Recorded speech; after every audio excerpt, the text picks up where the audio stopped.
Hello बच्चों, कैसे हैं आप? आई होप कि आप एकदम बढ़िया होंगे।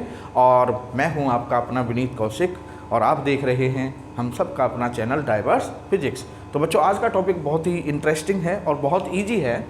और टॉपिक है हमारा electric potential due to sphere. ठीक है, लास्ट के 2 लेक्चर्स में हमने relation between electric field and potential और प्रॉपर्टीज ऑफ कंडक्टर्स ये पढ़े थे। तो हम वहाँ पर जो हमको इस लेक्चर में प्री रिक्विसाइट्स हैं हमारी, मतलब जो हमें ज़रूरतें हैं वो हमारी पूरी हो चुकी हैं। जैसे हमने पता किया था कि inside the conductor electric field 0 होता है और inside the conductor potential constant होता है ना, एंड एट सरफेस।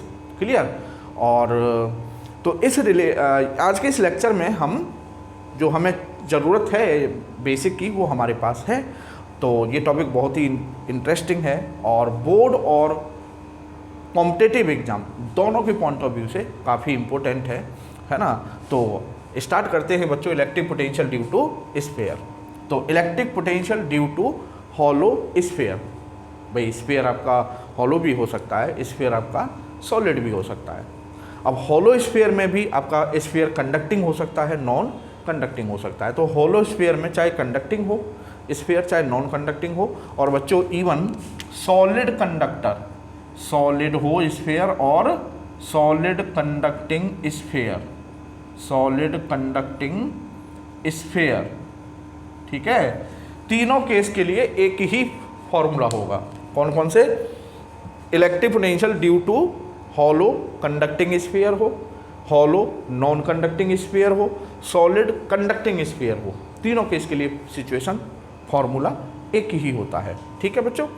तो बच्चों थोड़ा सा एक रिकैप करते हैं।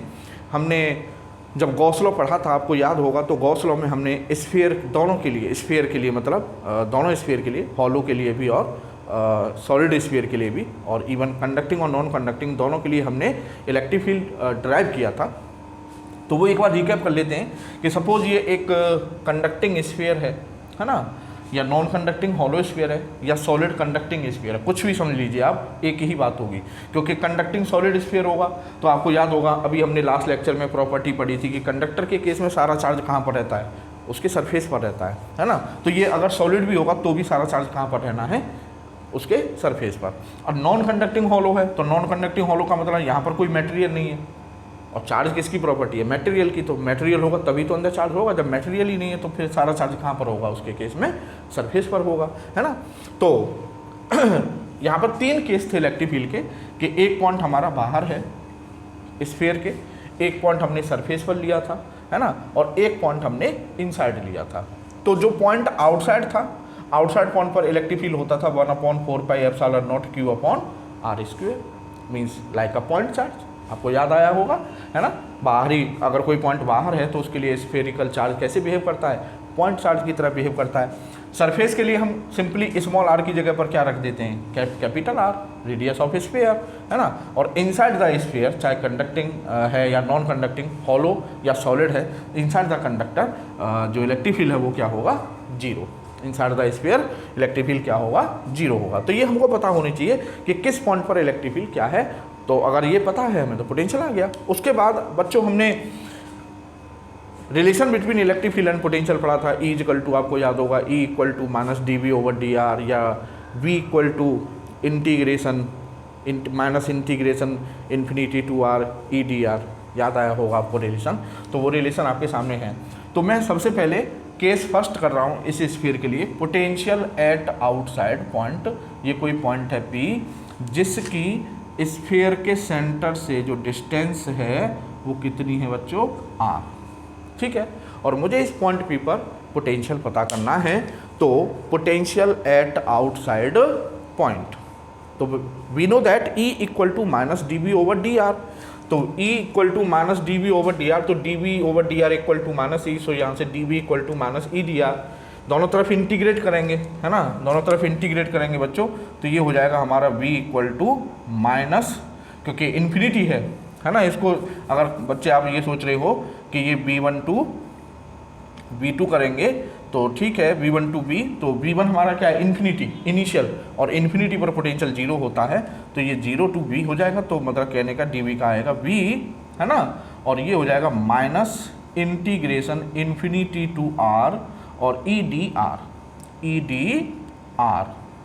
ठीक है, अब पॉइंट आउटसाइड पॉइंट के लिए इलेक्ट्रिक फील्ड कितना है बच्चों, ये है इलेक्ट्रिक फील्ड 1/4πε0 बस यहाँ पर ई की जगह पर ये इलेक्ट्रिक फील्ड पुट कर देंगे तो ये आ जाएगा बच्चों आपका minus integration infinity to R और 1/4πε0 Q/r² dr। ठीक है, अब ये हो गया आपका बच्चों माइनस Q/4πε0 कांस्टेंट है, बाहर आ जाएगा, इंटीग्रेशन इन्फिनिटी टू आर, ये आपका 1/r² और ये आपका dr। ठीक है साहब, तो ये हो जाएगा बच्चों माइनस Q/4πε0 और इंटीग्रेशन इन्फिनिटी टू आर, इसको हम ऐसे लिख सकते हैं r⁻² dr, r⁻² dr, power का साइन चेंज हो गया। ये बन गया बच्चों इंटीग्रेशन x⁴n dx का फॉर्मूला और वो होता है x⁻n+1/n+1। ठीक है, तो ये वाला फॉर्मूला जब हम यहाँ पे लगाएंगे तो यहाँ पर n कितनी है -2, तो यहाँ पर -2 रखेंगे तो -2 + 1 आपका हो जाएगा r और अपॉन -2 + 1 तो ये हो जाएगा बच्चों -r⁻1। ठीक है, तो ये हो गया आपका बच्चों v = आ जाएगा -Q/4πε0 और -1/r और लिमिट्स इन्फिनिटी टू r। ठीक है, तो ये हो गया -Q/4πε0 और -1/r, पहले अपर लिमिट रखेंगे, r की जगह r रखेंगे। ठीक है, और माइनस माइनस ये क्या हो जाएगा प्लस 1/∞ हमारा क्या हो गया 0, तो माइनस माइनस ये प्लस, तो बच्चों ये फॉर्मूला आ गया साहब v आउटसाइड आ गया बच्चों हमारा 1/4πε0 Q/r। कहने का मतलब इलेक्ट्रिक फील्ड अगर पॉइंट चार्ज का है तो पोटेंशियल भी तो पॉइंट चार्ज का होना चाहिए, तो वही तो फॉर्मूला आ गया पॉइंट चार्ज वाला, v आउटसाइड क्या आ गया 1/4πε0 Q/r। क्लियर है बच्चों? ठीक है, अब तो मैं समझता हूँ ये जस्ट आपको ये पता था कि भी अगर हमें इलेक्ट्रिक फील्ड पता है तो हम पोटेंशियल पता कर सकते हैं, तो हमने एक इस छोटी सी थॉट, इस छोटी सी कॉन्सेप्ट का यूज़ किया और हमने इलेक्ट्रिक फील्ड पता था और हमने स्फीयर का पोटेंशियल पता कर लिया। ठीक है, तो बच्चों मेमोराइज दिस फार्मूला कि अगर कोई स्फीयर है, और ये ज़रूर याद रखिएगा कि वो स्फीयर चाहे आपका हॉलो है, हॉलो कंडक्टिंग है, या हॉलो नॉन कंडक्टिंग है, या सॉलिड कंडक्टिंग है, तीनों के लिए यही फार्मूला होगा। तो आउटसाइड द स्फीयर जो इलेक्ट्रिक पोटेंशियल का फार्मूला है वो है 1/4πε0 Q/r, और वो किसके इक्वल है, पॉइंट चार्ज के फॉर्मूले जैसा ही है। मतलब कह सकते हैं कि वही बात कि आउटसाइड पॉइंट के लिए स्फीयर एक पॉइंट चार्ज की तरह बिहेव करता है।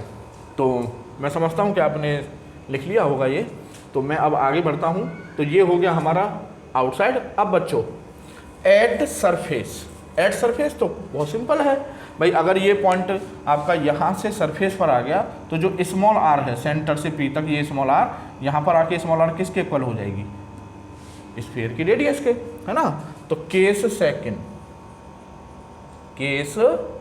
सेकंड हो जाएगा हमारा एट सरफेस। तो एट सरफेस हो गया बच्चों हमारा small r becomes equal to capital R। तो v at surface equal to 1/4πε0 और Q/कैपिटल R। क्लियर? एक फॉर्मूला ये हो गया आपका सरफेस के लिए। अब बच्चों थर्ड केस है हमारा इनसाइड। थर्ड केस हो गया हमारा अब इनसाइड। तो case third, case third, point is inside, point is inside. तो इनसाइड हमें पता है कि इलेक्ट्रिक फील्ड क्या होगा, 0। तो इलेक्ट्रिक फील्ड हो गया बच्चों 0, ठीक है। और it means E is equal to होता है बच्चों के -dB/dr। दिस इम्प्लाइज, जब E 0 है तो this implies -dB/dr equal to 0, है ना। सो दिस इम्प्लाइज भाई B का डिफरेंशिएशन 0 है, V का डिफरेंशिएशन 0 है R के रेस्पेक्ट में, और डिफरेंशिएशन 0 किसका होता है, किसी कांस्टेंट का होता है। तो इसका मतलब V is equal to constant, V is equal to constant. तो कहने का मतलब V कांस्टेंट रहेगा और कितना रहेगा, देखिए बच्चों सरफेस पर था कितना 1/4πε0 Q/R। तो सरफेस से जैसे ही हम अंदर आए, सरफेस से जैसे ही हम अंदर आए इलेक्ट्रिक फील्ड 0 हो गया। तो जितना सरफेस पर था उतना ही इलेक्ट्रिक फील्ड रहेगा। कहने का मतलब स्फीयर के सेंटर से और सरफेस तक कहीं भी कोई भी पॉइंट ले लिया जाए तो हर एक पॉइंट पर पोटेंशियल कितना होगा, जितना स्फीयर के सरफेस पर है। तो ये बात पीछे भी आई थी कि जो कंडक्टर होता है उसका सरफेस एक इक्विपोटेंशियल सरफेस होता है। तो इस स्फीयर के सरफेस पर हर एक पॉइंट पर जितना पोटेंशियल है वो सेम है, और वो जितना वो है उतना ही इनसाइड हर एक पॉइंट पर क्या होगा, पोटेंशियल। तो ये बात बहुत इंपॉर्टेंट है कि स्फीयर के अंदर कहीं भी कोई भी पॉइंट हो, सेंटर से लेके सरफेस तक, यहाँ से लेके यहाँ तक कोई भी पॉइंट हो, हर एक पॉइंट पर पोटेंशियल कितना होता है, V इक्वल टू 1/4πε0 Q/R। ये बात बहुत ही इंपॉर्टेंट है बच्चों। क्या, स्फीयर के सेंटर से लेके सरफेस तक, मतलब जो सरफेस पर वैल्यू होती है इनसाइड हर एक पॉइंट पर वही वैल्यू होती है पोटेंशियल की, और सरफेस पर कितनी होती है 1/4πε0 Q/R। ठीक है बच्चों। तो 3 केस थे, आउटसाइड, ठीक है, एट सरफेस एंड इनसाइड, ठीक है। तो ये 3 केस हमें फॉर्मूले हमको पता रहने चाहिए, तो आसानी से काम हो जाता है। अब बच्चों दूसरा केस है हमारा नॉन कंडक्टिंग स्फीयर। दूसरा केस है हमारा नॉन। तो बच्चों नेक्स्ट जो केस है हमारा electric potential due to non conducting solid sphere, non conducting solid sphere, ठीक है। ये थोड़ा सा इसका एक केस अलग हो जाता है इनसाइड वाला, बाकी आउटसाइड और सरफेस वाले केस इसके भी सेम है ना। लो एक और सिंपल बात हो गई कि कोई सा भी स्फीयर हो, हॉलो हो, सॉलिड हो, कंडक्टिंग हो, नॉन कंडक्टिंग हो, उसके 2 केस सेम रहते हैं, आउटसाइड और सरफेस, ठीक है। बस अगर नॉन कंडक्टिंग सॉलिड स्फीयर है तो फिर इनसाइड वाला केस थोड़ा सा अलग हो जाता है ना बच्चों। तो अब देखिए साहब, तो केस फर्स्ट है हमारा पॉइंट इज आउटसाइड, तो वही इलेक्ट्रिक फील्ड है ना, वही इलेक्ट्रिक फील्ड है। तो अगर आप कहेंगे तो V आउटसाइड, टाइम वेस्ट करने से कोई फायदा नहीं है, वही फॉर्मूला आएगा पोटेंशियल का, वही तरीके से जो अभी हमने ड्राइव किया था, V outside equal to 1/4πε0 Q/R। V outside equal to 1/4πε0 Q/R, ठीक है। और एट सरफेस केस सेकंड में क्या होगा बच्चों, एट सरफेस। तो एट सरफेस में हम क्या कर देते हैं, स्मॉल r की जगह बस हम कैपिटल R रख देंगे, रेडियस ऑफ स्फीयर। तो वो फॉर्मूला हो जाएगा V at surface equal to 1/4πε0 Q/R। ये हो गया आपका सरफेस पर, ठीक है। तो आप ये कह रहे होंगे कि सर ने ये डायरेक्ट लिख दें, डायरेक्ट नहीं लिखे मैंने। जो डेरिवेशन अभी मैंने लास्ट हॉलो के लिए किए थे, एज इट एज है, वही तो फॉर्मूला आ रहा है ना। तो जो हमने वहाँ पर किए हैं वही चीज़ ये है। अब साहब केस थर्ड है अलग, मैं उसे आपको जरूर बताऊंगा। तो केस थर्ड है आपका पॉइंट, ठीक है, point is inside, point is inside. अब साहब पॉइंट इनसाइड है तो dB is equal to minus EDR, dB is equal to minus EDR। तो दोनों तरफ इंटीग्रेशन करेंगे, dB equal to minus EDR, ठीक है। अब बच्चों इनसाइड के लिए हम कहाँ से जा रहे हैं भाई, यहाँ से यहाँ तक आए सरफेस, फिर सरफेस से चलेंगे इनसाइड, ये कोई पॉइंट है S जिसकी डिस्टेंस है ये आपकी कितनी R, और सरफेस से कहाँ तक जा रहे हैं हम, इस पॉइंट तक, सरफेस से कहाँ तक जा रहे हैं हम, इस पॉइंट S तक, सरफेस Q पॉइंट से S तक, है ना। तो Q पॉइंट किस पर है, सरफेस पर, तो सरफेस पर पोटेंशियल हो गया आपका VS। और कौन से पॉइंट तक आ रहे हैं बच्चों हम, S तक। हमें इस पॉइंट पर पोटेंशियल पता करना है, हमें पता नहीं है, तो इस पॉइंट पर मैंने मान लिया पोटेंशियल V। और बच्चों हम कहाँ से कहाँ तक जा रहे हैं, हम कहाँ से कहाँ तक कहाँ से आ रहे हैं, कैपिटल R से, मतलब सरफेस पर है तो वहाँ कैपिटल R होगी पोजीशन, और कहाँ तक आ रहे हैं, स्मॉल r तक। सिंपल नहीं, एक बार फिर समझ लीजिए लिमिट्स को भाई, ये फॉर्मूला तो हमारी समझ में आ रहा है कि ये कहाँ से आया, ठीक है। अब दोनों तरफ जब इंटीग्रेट करेंगे तो हमें लिमिट्स चाहिए, तो लिमिट्स के लिए हम कहाँ से कहाँ तक आ रहे हैं, हम सरफेस से पॉइंट Q से पॉइंट S तक आ रहे हैं, है ना। तो पॉइंट Q किस पर है, सरफेस पर, और सरफेस पर पोटेंशियल कितना है, VS, मतलब V एट सरफेस, ये वाला, ठीक है। और हमें किस पॉइंट पर निकालना है, S पर, हमें वहाँ पता नहीं है, हमने मान लिया कि वहाँ पर पोटेंशियल कितना है, V है, ठीक है। यहाँ पर आती थी इनिशियल पोजीशन, फाइनल पोजीशन। तो इनिशियल पोजीशन क्या है हमारी, एट सरफेस मतलब कैपिटल R, और फाइनल पोजीशन सेंटर से S मतलब R, ठीक है बच्चों। अब साहब तो जब इसको इंटीग्रेट करूंगा तो ये हो जाएगा बच्चों B dB का इंटीग्रेशन B, और ये हो जाएगा VS, और ये हो जाएगा आपका V equal to minus integration capital R small r, और E की वैल्यू अंदर, E inside the non conducting sphere आपके सामने है, 1/4 pi epsilon not Q into R upon R cube. तो ये हो जाएगा साहब 1/4 pi epsilon not Q R upon R cube, और ये हो गया आपका DR, ठीक है। ये हो जाएगा आपका V माइनस VS, भाई पहले V की जगह V रखूंगा, माइनस लोअर लिमिट VS, ठीक है, इक्वल टू, अब इसमें बच्चों Q upon 4 pi epsilon not, और आपका कैपिटल R क्यूब कांस्टेंट है, बाहर आ जाएगा, और माइनस, तो ये हो जाएगा हमारा R2 स्मॉल r और RDR, ठीक है।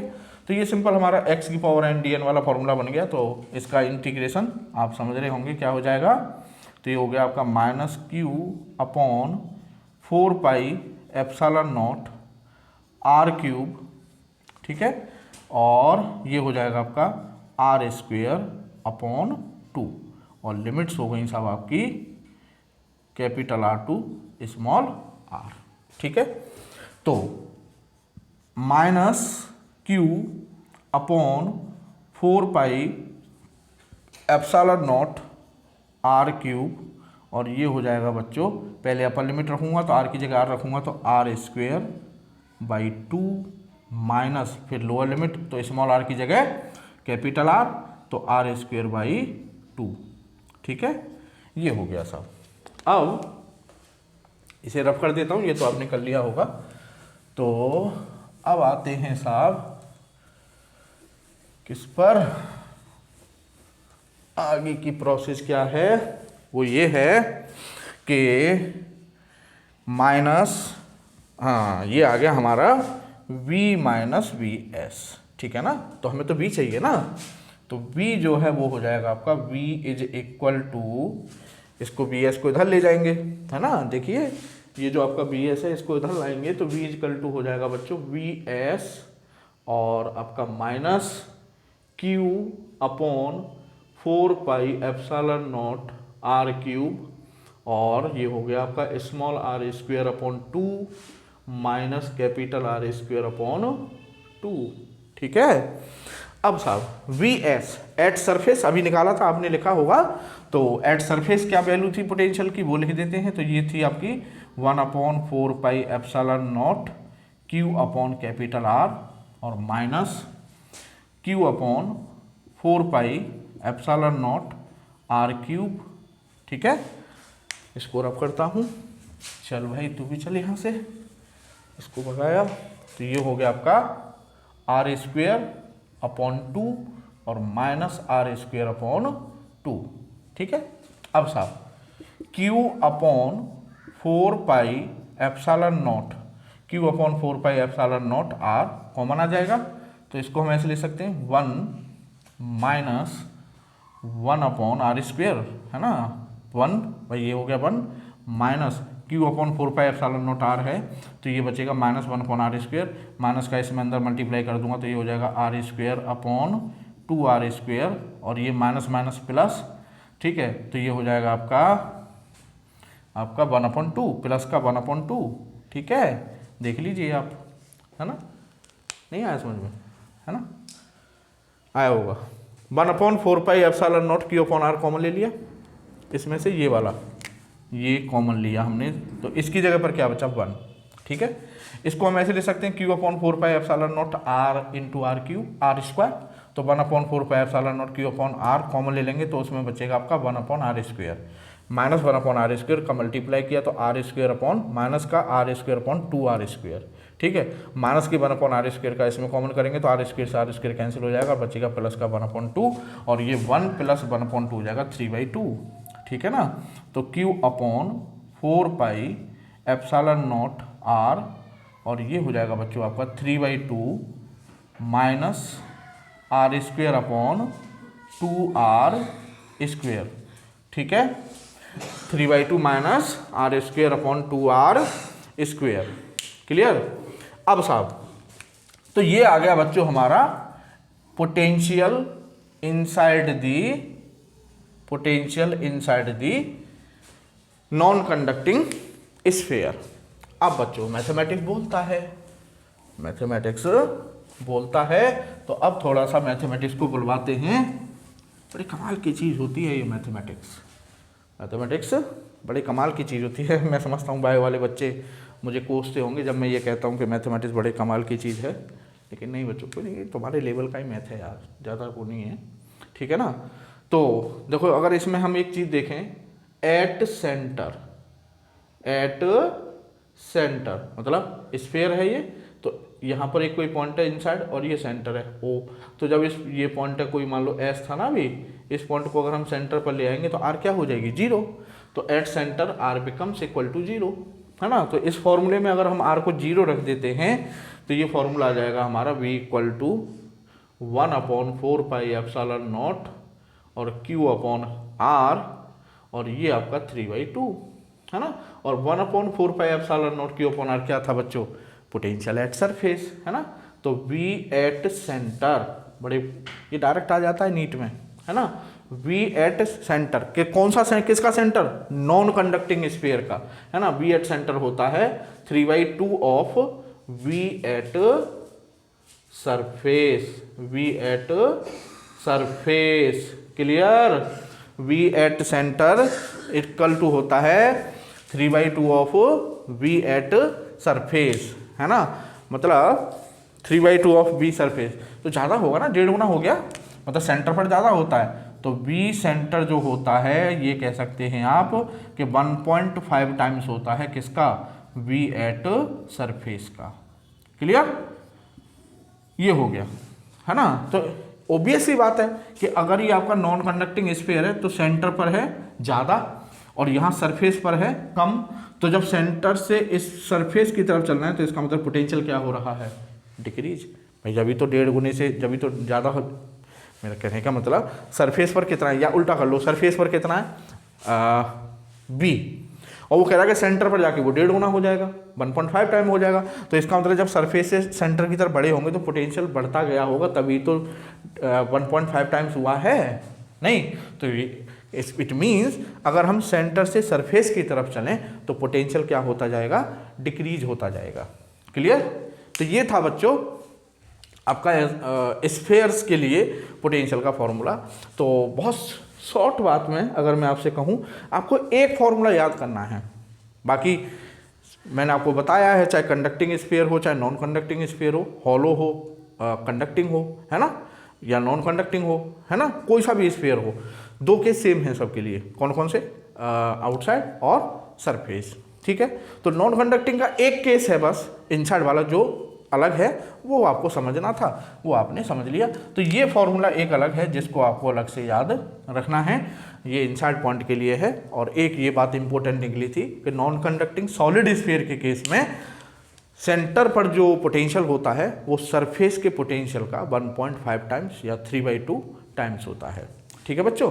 तो अब साहब इसमें एक चीज़ और करनी है हमें, graphical explanation of potential. Graphical explanation of potential मतलब ग्राफ ड्रॉ करना है, सिंपल सी बात ये है। तो अब वो करते हैं हम बच्चों। ठीक है। अब साहब तो दोनों केस करते हैं। एक बार जो हमने ये मान लीजिए आपका हॉलो है, ठीक है, ये हॉलो है, और सॉलिड कंडक्टिंग, एक ही बात है ना, मैं बार बार इसको रिपीट कर रहा हूँ आपके सामने, हॉलो है या सॉलिड कंडक्टिंग है। और ये जो है बच्चों आपका ये सॉलिड नॉन कंडक्टिंग है, सॉलिड नॉन कंडक्टिंग है। ठीक है। अब साहब ये यहाँ पर सेंटर, ठीक है, ओ, ये सरफेस, ठीक है, और ये आपका आउटसाइड कोई पॉइंट है पी। ठीक है। ये ओ, ये एस मान लेता हूँ मैं सरफेस। सिमिलरली यहाँ पर ये आपका सेंटर, ठीक, ये आपका सरफेस, और ये कोई पॉइंट है आपका आउटसाइड पी। क्लियर। रेडियस है आपका कैपिटल आर, कैपिटल आर, और यहाँ पर भी ये रेडियस है आपकी कैपिटल आर। ठीक है। अब साहब देखिए बहुत सिंपल है आपका, देखो ये हमने क्या किया, ये मान ली हमने वाई एक्सिस और ये ले ली साहब हमने एक्स एक्सिस। ये हो गया हमारा पोटेंशियल और ये हो गई हमारी स्मॉल आर। ठीक है। और ये हो गया जी हमारा सरफेस, यहाँ पर small R equal to capital R. Clear.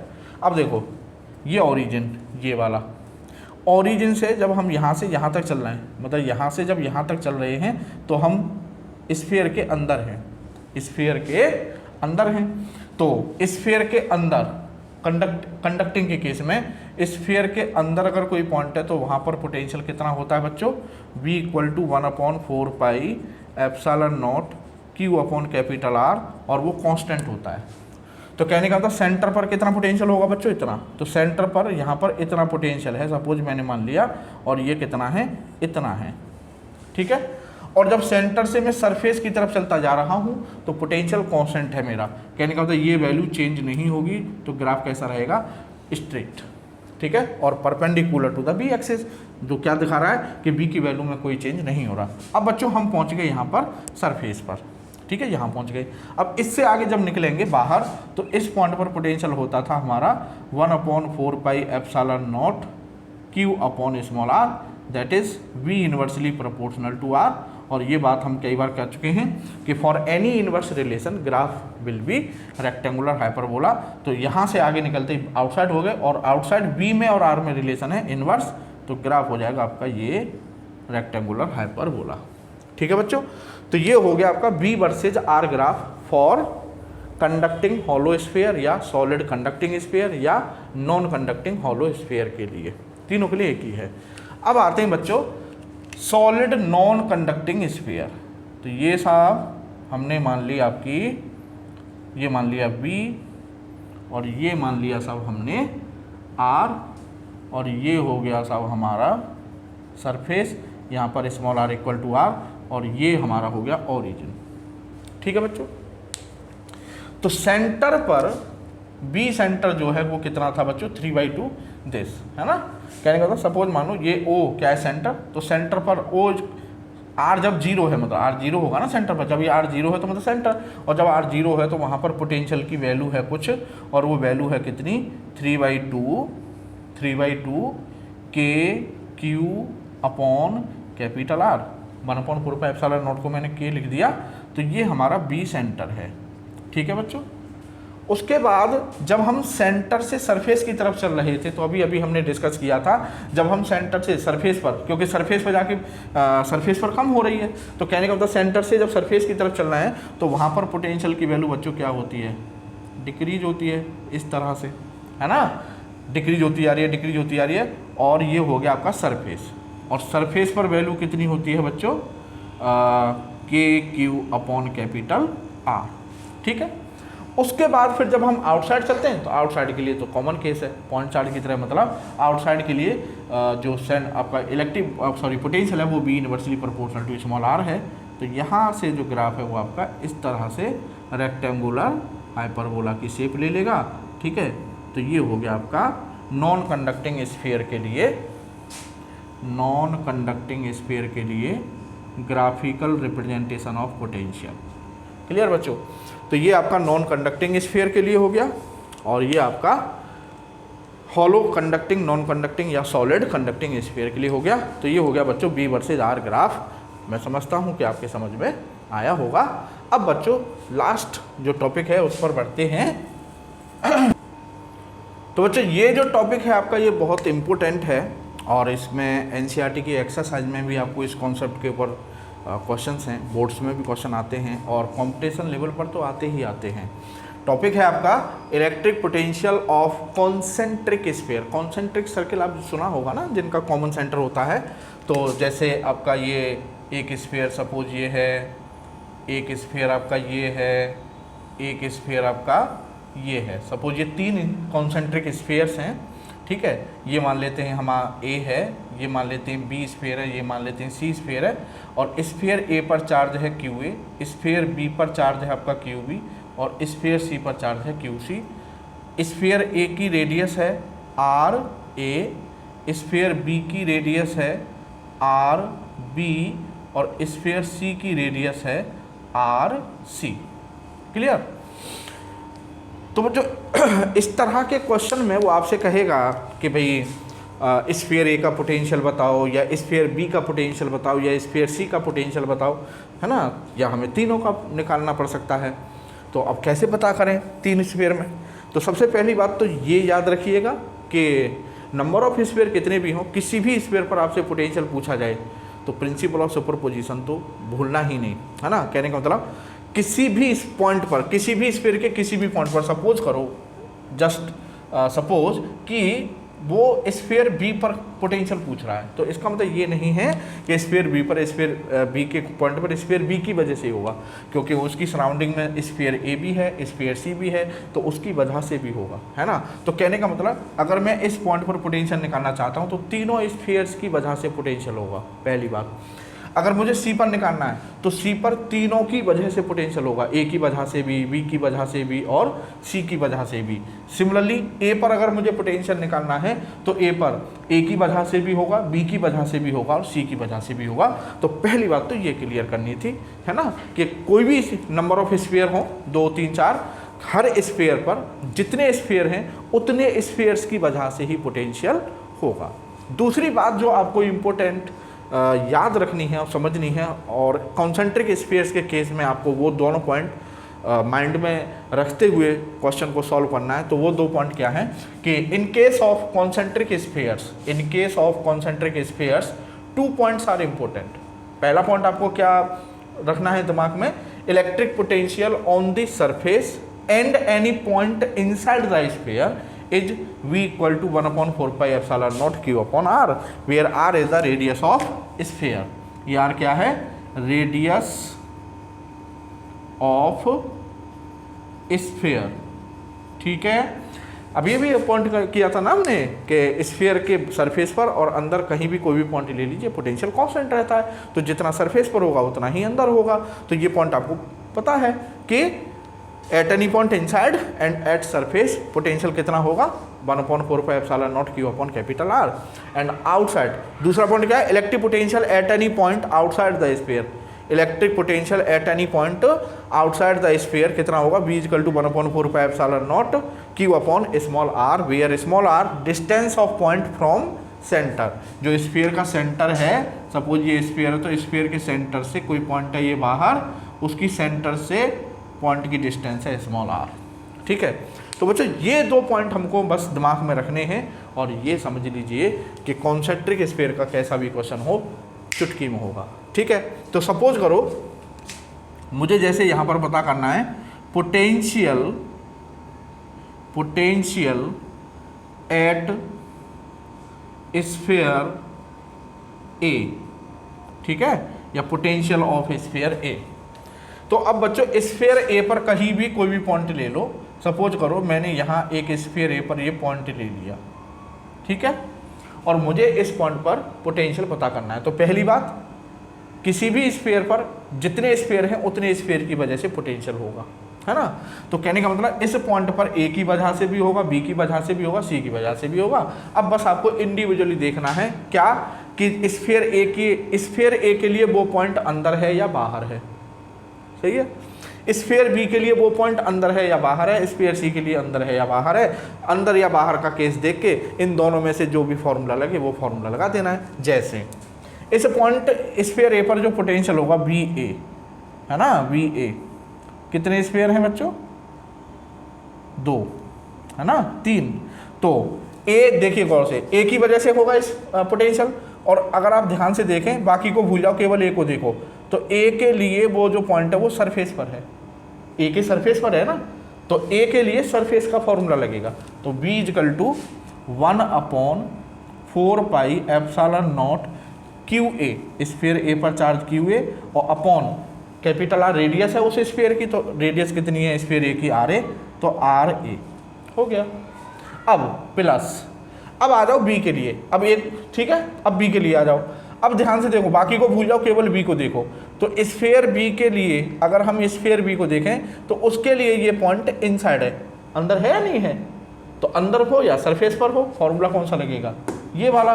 तो 1/4πε0 Q, अब Q जिस स्फीयर का चार्ज है, जिस स्फीयर की वजह से हम पोटेंशियल निकाल रहे हैं, तो बी की वजह से निकाल रहे हैं, तो बी का चार्ज मतलब QB, तो QB और अपॉन R रेडियस किसकी, जिस स्फीयर के अंदर है, तो कौन से स्फीयर के अंदर है, बी के, तो बी की रेडियस RB, लो जी, ठीक है, प्लस। अब आ जाओ सी के लिए, अब देखो ध्यान से, अब केवल सी स्फीयर को देखो और ये पॉइंट सी के अंदर है, तो अंदर वाला लगेगा, है ना। तो ये हो जाएगा आपका 1/4πε0 QC और अपॉन में RC रेडियस ऑफ स्फीयर सी। तो ये पॉइंट ए अगर यहाँ पर कोई लेता हूँ मैं, ये इस पॉइंट ए पर टोटल पोटेंशियल हो गया, ठीक है। दूसरा करते हैं, ठीक है, दूसरा करते हैं at potential at sphere B, है ना। अब स्फीयर बी पर देखो बच्चों, तो यहाँ स्फीयर बी है और यहाँ पर ये कोई पॉइंट है हमारा बी, क्लियर, ये पॉइंट बी है, मुझे इस पर पोटेंशियल पता करना है, ठीक। तो वी बी तो 1/4πε0, एक एक करके स्फीयर लेते जाइए। तो पहले मैं लेता हूँ ए, तो ध्यान से देखिए ये स्फीयर है ए, ये स्फीयर ए है और ए के लिए ये पॉइंट बाहर है, बी वाला जो पॉइंट है वो ए के बाहर है। बाहर के लिए कौन सा फॉर्मूला लगेगा बच्चों, नीचे वाला, तो 1/4πε0 Q, तो ए का चार्ज QA अपॉन सेंटर से पॉइंट की डिस्टेंस, तो सेंटर से यहाँ से ये पॉइंट की डिस्टेंस क्या हो जाएगी बच्चों, ये तो स्फीयर बी की रेडियस हो गई, तो RB QA अपॉन RB। अब प्लस ड्यू टू बी, अब ध्यान से देखो स्फीयर बी के सरफेस पर है पॉइंट, तो सरफेस वाला फॉर्मूला लगा देंगे, तो 1/4πε0 QB अपॉन RB प्लस, ठीक है। अब स्फीयर सी पे आ जाओ, स्फीयर सी के अंदर है ये पॉइंट, तो अंदर और सरफेस का एक ही फॉर्मूला होता है, तो 1/4πε0 QC और अपॉन जिस स्फीयर के अंदर है उसकी रेडियस, तो स्फीयर सी की रेडियस कितनी है, RC, तो ये हो गया बच्चों पॉइंट बी पर पोटेंशियल, ठीक है। अब साफ अब बच्चों मैं निकालता हूँ, अगर कोई पॉइंट हमारा सी पर है ना, मान लीजिए यहाँ स्फीयर सी पर कोई पॉइंट है, ये सी, ठीक है, तो मुझे इस पर पोटेंशियल पता करना है, तो कोई दिक्कत नहीं। तो V C is equal to हो जाएगा बच्चों 1/4 पाई एप्सिलॉन नॉट। एक एक करके स्फीयर लेते जाइए। तो पहले ए लेता हूँ मैं, है ना, तो ए के साफ दिख रहा है, ए के बाहर है पॉइंट, तो बाहर वाला फॉर्मूला लगा दूंगा मैं। तो 1/4 पाई एप्सिलॉन नॉट किसकी वजह से है, ए की वजह से, तो ए का चार्ज, तो क्यू ए अपॉन, अब ए के सेंटर से पॉइंट की डिस्टेंस, तो ये तो यार स्फीयर सी की रेडियस ही बन गई, तो आर सी, है ना, प्लस, अब बी पर आ जाओ, तो ध्यान से देखिएगा, बी के लिए भी ये बाहर है, तो फिर से बाहर का फॉर्मूला लगेगा, तो 1/4 pi epsilon not Q B, और स्फीयर बी के सेंटर से पॉइंट की डिस्टेंस, तो स्फीयर बी का सेंटर तो तीनों का एक ही है ना, तो सेंटर से डिस्टेंस हो गई पॉइंट की, अगेन आर सी, है ना, तो R C plus 1/4 pi epsilon not, ठीक है, बी की वजह से हो गया। अब सी पर देखो, तो स्फीयर सी के सरफेस पर है, स्फीयर सी के सरफेस पर है, सरफेस के लिए ये फॉर्मूला लग जाएगा, तो Q C upon R C. तो ये तीनों पॉइंट्स पर हमने पोटेंशियल निकाल लिया कॉन्सेंट्रिक स्फीयर के केस में, ठीक है बच्चों। तो मैं आपको रिपीट करे दे रहा हूँ, कॉन्सेंट्रिक स्फीयर का बड़ा सिंपल केस है। 2-3 बातें आपको याद रखनी। पहली बात, कितने भी स्फीयर हों, जिस स्फीयर पर आपसे पोटेंशियल पूछा जा रहा है, उस स्फीयर पर जितने भी स्फीयर्स हैं उनकी वजह से इंडिविजुअली सबकी वजह से पोटेंशियल होगा, तो सबका अलग अलग पोटेंशियल पता करेंगे और सबको ऐड कर देंगे। दूसरा पॉइंट, आपको ये चेक करना है कि वो पॉइंट जो जिस पॉइंट पर हम पोटेंशियल ले रहे हैं वो किस स्फीयर के बाहर है और किस स्फीयर के अंदर है और किसके सरफेस पर है, ठीक है। ये 2 बातें हुई। बाहर है, सरफेस पर है या अंदर है, तो ये फॉर्मूला है, where R is the radius of sphere, और अगर बाहर है तो क्यू अपॉन स्मॉल आर, और आर होती है स्फीयर के सेंटर से उस पॉइंट की डिस्टेंस। तो ये कुछ बातें आपको याद रखनी है और कॉन्सेंट्रिक स्फीयर का केस आपके लिए मज़ेदार हो जाएगा। तो बच्चों आज के लिए इतना ही, मिलते हैं नेक्स्ट लेक्चर में नेक्स्ट नए टॉपिक के साथ। तब तक के लिए all the best, good bye, जय हिंद, थैंक यू।